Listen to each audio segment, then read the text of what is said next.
Yeah. Very good. All right.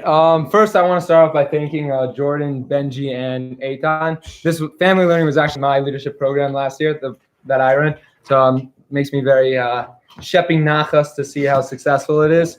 So first of all, thank you for that. And Jordan and Eitan and Benji did all the things that you do to make it run. And Lior. Lior, I didn't forget you. So we'll jump right in. So the pasuk says by Avram's death in this week's parsha. Vayigva v'yomas Avram b'sevatova zokim v'sav v'yasef elamav. Right. So Avram, Vayigva v'yomas. Interesting. What the difference between those two words? Different year for a different time. And it says that he died b'sevatova zokim v'saveya. That he was old and he was happy and he was satiated. Like he was content with his life. So the Ramban on that pasuk says on zokim v'saveya.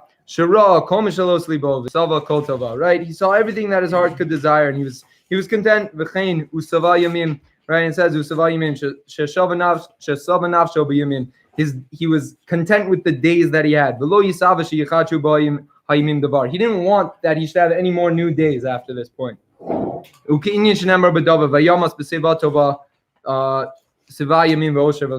the same lashon is used by David. It said that he died. He was content on the days that he had. Sibur chasdei Hashem tzadikim. This is telling over the chesed that Hashem does for tzadikim. Umida tova b'hem shlo yisabu b'mosros, and it's a good midah that they have, that they don't desire extras, right? More. They don't get something and be like, oh, I want more. Like the desires of your heart I gave to you. Right, the famous pasuk that's in Koheles that says that anyone that loves money will never be satiated. They could always have more money. If you love money, you'll never have enough. A person doesn't leave the world and only half of what he desires is in his hand. If he has $100, he wants 200. The second he gets to 200, that was all he wanted. He wanted 200. Now he got to 200. So what does he want? Now he wants 400, and so on and so on. Shenamar oev kesef lo yispa kesef. Ubebereishis Rabba Amro Kadosh Baruch Hu Mar lehem latzadikim matan schon she'asa litain lehem leolam haba v'nasham siva v'hem yeshenim. Hashem shows the tzadikim before they die what the reward is at the end of their life, and that's what lets them leave this world so content.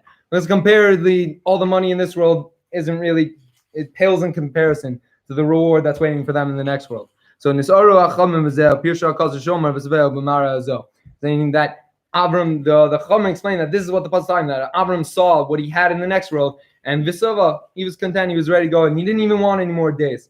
So just to take this a little deeper, why does the life of tzaddikim lead onto a path that they become severe at the end of their days, and they have all this reward at the end of their life that they're severe with, and they don't want any more days?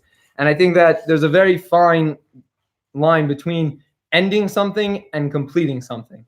And we'll explain that what it means to end something or finish something, or what it means to complete something.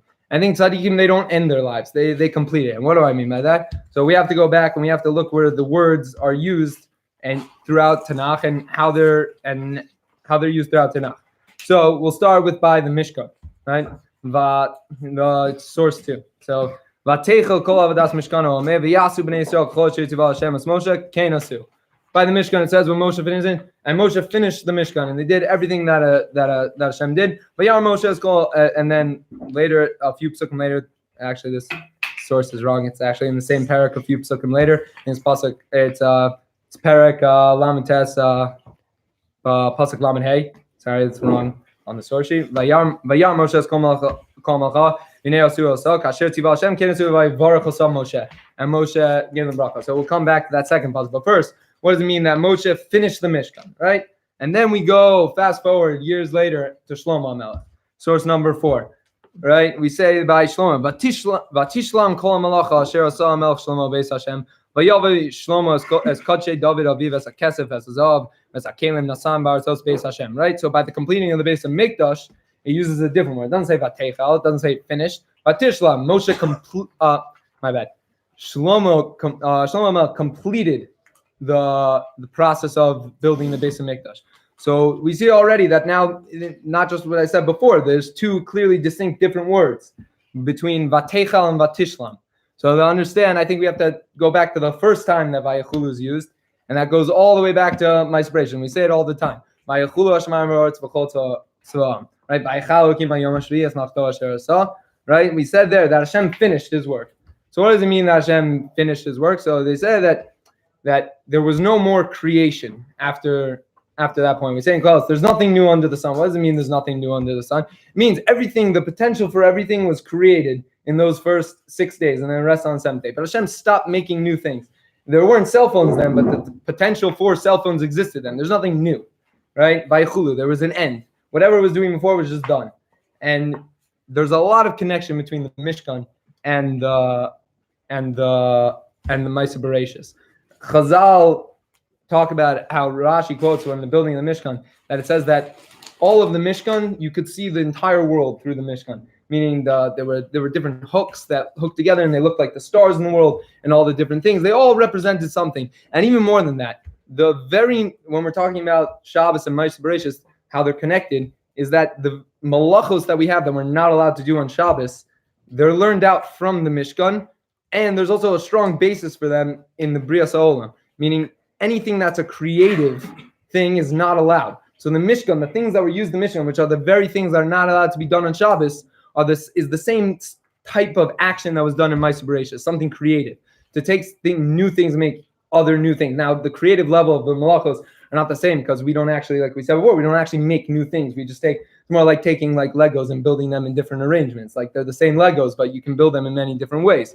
But to us, that is creative. But it's the same thing. So there's strong connection between the Ma'aseh Bereshis and the Mishkan. So just to take it a little farther, but now there's also this connection between the Mishkan and the Beis HaMikdash, meaning the Mishkan was almost like a Ma'aseh Bereshis for all the ideas of the Beis HaMikdash. And there's a lot of comparisons. So it will go on the source sheet on page number 7, right? So it says, "Ein baron rak shnei luchos amanim asher yinachsham Moshe b'chorev asher kras Hashem iminei Yisrael b'tzei samer tosayim vayib tzan u'konim yakodesh ve'anon malei es beis Hashem v'lo yichlu ha'konim la'amod l'shreis mipnei anon ki malei chvod Hashem es beis Hashem." Right? So he's saying that it was the same things that Moshe did, meaning talking about the Mishkan, the same stuff that Moshe put in the Aron in the Mishkan. And there's a very interesting pasuk. It says by the last pasuk that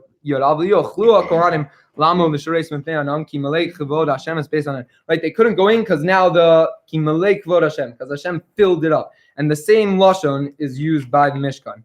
It says, sorry, I don't think. The same word, Maleas Mishkan. The Mishkan, all the ideas of Karbanos, the Ketores, the Menorah, these were all brought to the Beis HaMikdash. So the Beis HaMikdash was the completion of all the ideas that were brought into the world at the time of the Mishkan. So what does this mean, the Shleimus of the Beis HaMikdash? So we saw, you did I don't know if you got up to it, the Gemara in Yuma talks about what's this idea of Shleimus and how does it protect things. So it says that why in the first Beis HaMikdash was destroyed. Why? Because of the big three sins. Right? The Jews were being bad, so they got destroyed. And you say, the Gemara asked there, why in the world would you? Why the second Beis HaMikdash? We know that they're all big tzaddikim. They were doing mitzvahs. They weren't sinning. So it says that as long as the problem in the second Beis HaMikdash was that there was sinas china, and that's detrimental to the shalom. Because as long as you have shalom. Shalom makes a box around something, and even though they could have been sinning, they could have been this, but as long as they would have had shalom, it would have protected them.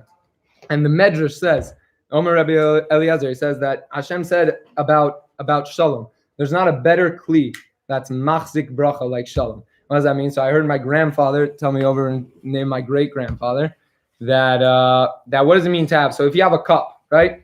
And so you pour into the cup. And so the cup holds however much water it has, right? So you have this cup. But if there's a hole in the bottom of the cup, you could keep pouring in water for hours and hours and hours, but it's not going to be able to hold anything. That's what shalom is. You could have all the bracha in the world, but if you can't hold any of it, even with a small hole, it doesn't make a difference. And that's how Shleimus protects these ideas of that's how the Beis HaMikdash was, this idea of it was brought shalom to the world. The Gemara in Sukkah on Daf Nun Hey says that Rabbi Yochanan, the nations of the world don't understand what happened to them, because on Sukkot we used to bring the parim, and they were for them. Like they don't understand what they did by destroying the Beis Hamikdash. The Beis Hamikdash wasn't just for the Jews; it was something that was for the entire world. It brought peace to the entire world. And that's Shlomo's whole name. Divrei Yamim. It says that Hashem says to David. Shlomo's one of the 3 people in Tanakh that Hashem gives them their name. And Hashem says because he's gonna bring priests in his days. And what did Shlomo do? He built the Beis Hamikdash. The Beis Hamikdash was this icon of shleimus to the whole world. So now that we know a little bit more about Vayechulu, Vatechal, and Vatishlam, we have to go back to our original question. We were trying to get deeper about why Avram was Saveh at the end of his days. More than the fact that he just saw. Like, it makes sense. He saw really big. I think it's a little deeper than that. And the Maharal in Nesiv Shalom, in Nesiv Olam, he talks in length about Shalom. And he says that tzaddikim, when they live their life of Shalom, there are these 3 malachim that come. There's a medrash that says the 3 malachim, when a tzaddik dies, they sing out Shalom, Shalom. And the same thing for a Rasha, they sing out Shalom, Shalom. And so so it's like to the Rasha they're making fun of. What's the difference at the end of the day between a tzaddik and a Rasha? A tzaddik, he lived his whole life on a path to complete his life. What do I mean? We say right? We say by the Torah, all of its paths lead to shalom, to completion. And when you live your life with meaning, like Avram did, and every single step was leading towards a life of completion, when you get to the end, it's not just a finish. You don't have to worry about, you don't want more. Like sometimes like things just finish and you want more. But when you complete something, you don't want more of it. Why? Because it was all completed and you did everything you could and it was like a life of completion. And that's why, maybe take it on a deeper level, that Zakein v'Saveh, when you live your life with meaningful things and you are always on the correct path, your life doesn't end. It's completed. And that's what's important. I give everyone a bracha that we should all be Zocheh to live a life that doesn't end, and all our days shouldn't end, but every day should be completed, every week should be completed, and our whole lives should live a life that towards completion. Thank you, Moshe.